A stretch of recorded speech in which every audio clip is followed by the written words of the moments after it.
The opening words of this portion, Emor, God tells Moshe to say to the Kohanim, the priests, the instruction of being a Kohen, how to be not to defile yourself, all the different laws relating to the Kohen. But the opening, the words themselves, the text is very interesting. It says, God says to Moshe, say to the Kohanim and say to them. A double expression of say. And our sages tell us that the meaning of this is that God was telling Moshe to tell the Kohanim that they should be pure and not defile themselves, basically to live the laws of the Kohen, but also that they should then go on to say to their children. That's why it says twice say. Once for themselves and once that they have an obligation to teach their children how to be a Kohen. And this is true for all of us. We all have an obligation to educate our children.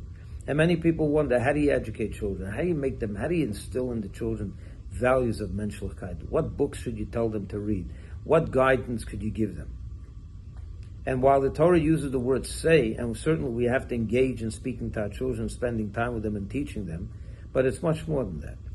You have to show them by living example. I'm going to give you a simple example of my own father. I make it personal. I remember growing up in Crown Heights, there was the phenomenon of a person that would come to your door. You get knocks on the door, people collecting money for certain charities, whether it's a school, or whatever it was.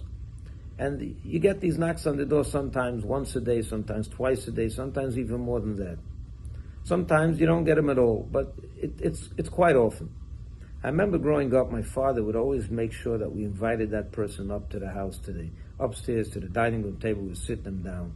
And then he would talk to them, and whether he was going to give them $5 or $50 or whatever it was, my father certainly wasn't rich and he wasn't going to give them a lot of money to everyone that showed up at his door, but he gave them basic human dignity.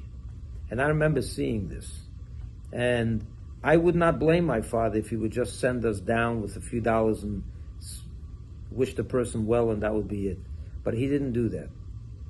I'm sure others did, but he didn't. And he showed me and us, my brothers, my siblings, by living example, what it means to treat another person with dignity, to make him feel precious. And imagine if he's calling him up to the dining room table, it's not for 30 seconds either. He's sitting down, talking to him, maybe offering him something to drink. It was a 5-10 minute exchange. But my father did it because he wanted to make that person feel important. So he's not just, another person begging for a donation, making him, feeling, inadequate. My friends, that's how you instill values to your children. It certainly ain't enough to tell them to go read books on it and to go online and read articles on it and so on and so forth. This is going to happen by living example. In real estate, they say there are 3 most important words. All right? In real estate, location, location, location. In education, in instilling values in your children, there's most 3 important words. Example, example, example. You can't fake this. You can't, there's no synthetic morals. You have to be genuine. Your kids are smarter than you think they are. If they see any bit of inconsistency in you, that you're telling them one thing, you're living something else, it ain't going to work. I remember hearing the story of Aristotle, the great professor, the great thinker. His students once saw him ripping up an animal and eating it live. It's a true story. And they saw him later and said, "Teacher, didn't you teach us that you have to be respectful and so on, be a mensch, so to say?" And he said, "That was me as a teacher. Now, this is a different Aristotle."